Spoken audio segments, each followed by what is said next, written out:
আসসালামু আলাইকুম এভরিওয়ান, কেমন আছেন আপনারা? আশা করি ভালো আছেন। আমিও আপনাদের দোয়ায় অনেকটাই ভালো আছি। তো আজকের এই ব্লগটি হতে যাচ্ছে একদম ইন্টারেস্টিং, কারণ এই ব্লগটি করার উদ্দেশ্য হচ্ছে যে আমার কিছু ভাই এবং কিছু আপুরা যারা হচ্ছে যে বাংলাদেশে থাকেন, অনেকে আমাকে জিজ্ঞেস করেন যে ভাই আপনি সৌদি আরবে থাকেন, আপনি লাইভে একটু দেখান তো হচ্ছে যে আপনার সৌদি আরবের আশেপাশের এলাকাগুলো বা এরিয়াগুলো একটু দেখান কেমন দেখতে। তো ওনাদের জন্যই আজকের ভিডিওটা আমাকে করা। তো এই ব্লগটিতে আপনারা দেখতে পাবেন হচ্ছে যে আমি একটি মসজিদের সামনেই আছি এখন। মসজিদের পাশে হচ্ছে এখানে একটা পার্ক ছিল, ওখানে পার্কে যেহেতু অনেকগুলো মহিলারা বসা, রাতের বেলায় হচ্ছে দেশের একটা নিয়ম, মহিলারা হচ্ছে যে এই দেশে রাতের বেলায় বাহিরে ঘুরতে বের হয়। সেটা হচ্ছে যে ওনাদের ঘুরতে বের হয় রাতের বেলায় কেন, এটা একটা কারণ আছে। রাতের বেলায় একটু ঠান্ডা থাকে, কারণ রাতের বেলায় রোদ থাকে না, আর এই দেশে তো প্রচুর গরম, আপনারা বুঝতেই পারেন সেটা। আর এই দেশে মহিলারা একটু শৌখিন, ওরা একটু ওদের কোনো কাজ থাকে না, ওদের কাজ যা থাকে ওরা তো হচ্ছে যে কাজের লোক দিয়ে বাসায় সব কাজ করে, রান্না বান্না হইতে সব কিছুই, ঘর মোছানো, একদম এভরিথিং মহিলারা কোনো কাজ করে না এই দেশের মহিলারা। যারা হচ্ছে যে এই দেশে আমাদের নারী কর্মী, বাংলাদেশি নারী কর্মীরা যারা এই দেশে বাসায় কাজ করে, তারা অন্তত মানে বিষয়টা ভালোই জানে আমার থেকেও বেশি, কারণ এদেশে মহিলারা কোনো কাজ করে না, একদমই অলস। তো তারা দিনের বেলায় সারাদিন ঘুমায়, রাতের বেলা হচ্ছে ঘুরতে বের হয়। তো গাড়ি নিয়ে অটোমেটিক হচ্ছে যে পার্কে এসে ঘুরবে, এখানে ঘুরবে, এখানে এসে ঘুরবে। তার জন্য হচ্ছে আমি পার্কে আসলাম, কিন্তু দুঃখের বিষয় আপনাদেরকে পার্কটা দেখাতে পারলাম না, কারণ এখানে মহিলারা বসা, ওখানে আমি ভিডিও করলে হচ্ছে যে এটা আমার দণ্ডনীয় অপরাধ হবে। আর যদি এটা নিয়ে যদি কেউ আমাকে যদি একটু আমার বিরুদ্ধে অভিযোগ করে বা পুলিশকে কল করে, সাথে সাথে পুলিশ এসে আমাকে অটোমেটিক হচ্ছে ধরে নিয়ে যাবে। কারণ হচ্ছে এখানে দেশে কোনো আইন নাই যে হচ্ছে যে কারো ভিডিও অনুমতি ছাড়া কাউকে ভিডিওতে বন্দি করা বা কাউকে ভিডিও ক্যামেরাতে বন্দি করা। সেটার জন্য হচ্ছে আমার জেল এবং জরিমানা দুটাই হতে পারে, এবং খুব বড় ধরনের।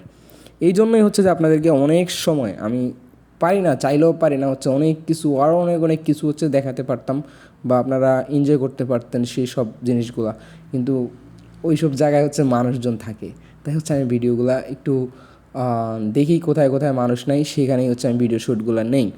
তো আপনারা যারা হচ্ছে যে আপুরা বা এরা যারা আমার ভিডিওগুলো দেখতে চাইছিলেন, যে হচ্ছে আশেপাশের দৃশ্যগুলো দেখতে চাইছিলেন, তাদের জন্য আজকের এই ভিডিওগুলো। আর আরেকটা জিনিস কি, ইদানিং হচ্ছে আমি দেখতে পাচ্ছি যে সৌদি আরবে মানে সব জায়গায় নিম গাছে ভরপুর। এই যে আপনারা যে একটু আগে যে গাছটি দেখছিলেন, সেটি হচ্ছে যে নিম গাছ। তো নিম গাছ হচ্ছে যে এই দেশে অ্যাভেলেবেল, কারণ এই নিম গাছকে কিন্তু ওরা একটা নামে পরিচিত সৌদি আরবে, নিম গাছকে কিন্তু জিয়া গাছ বলা হয়। আর বাংলাদেশের জিয়াউর রহমান এই দেশে এই নিমের চারা দিয়ে গেছিলো এক সময়, তাই জন্য হচ্ছে যে ওনারা এই গাছটাকে খুব সম্মান করে নাম দিছে জিয়া ট্রি, এর নাম জিয়া ট্রি। তো এই গাছগুলা সৌদি আরবের সকল জায়গায় আছে, রাস্তার পাশে পাশে। এই গাছগুলা খুবই মানে মানুষের উপকারে আসে, এই জন্য তারাও জানে, তারাও এই জন্য রাখে। তো এই দেখেন আমি হচ্ছে যে মানে এই কতটুকু রাস্তা হাঁটছিলাম, এটা হচ্ছে যে আমি যে এরিয়াতে থাকি, এরিয়ার লোকাল এরিয়া একটা। তো এখানে এই কতটুকু হাঁটার পরেই হচ্ছে যে আমার শরীরে কী ঘামান ঘামাইছে দেখেন, মানে আমি ঘামে পুরো হচ্ছে যে বিধ্বস্ত হয়ে গেছি মনে হয়।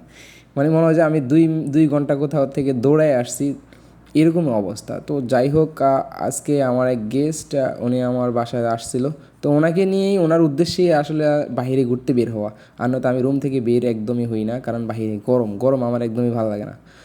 তো যাই হোক, এই ভিডিওটা কিন্তু আপনাদের জন্যই করা, আর এত কষ্ট করে ভিডিওগুলো শ্যুট করি। ভাই আপনারা হচ্ছে যে ভিডিওটাই ওয়াচ করেন না, 1-2 সেকেন্ড ওয়াচ করে হচ্ছে যে বের হয়ে যান।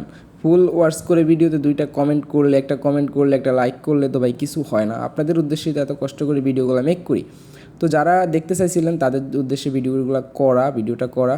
তো আপুরা ভাইয়েরা সবাই একটু সাপোর্ট করবেন, আপনারা একটু ভিডিওটা ফুল দেখে লাইক কমেন্ট করার জন্য আপনাদেরকে অনুরোধ করব, কারণ এত কষ্ট করে একটা ভিডিও মেক করি, তারপরেও যদি আপনারা একটু সাপোর্ট না করেন তাহলে কি হয়।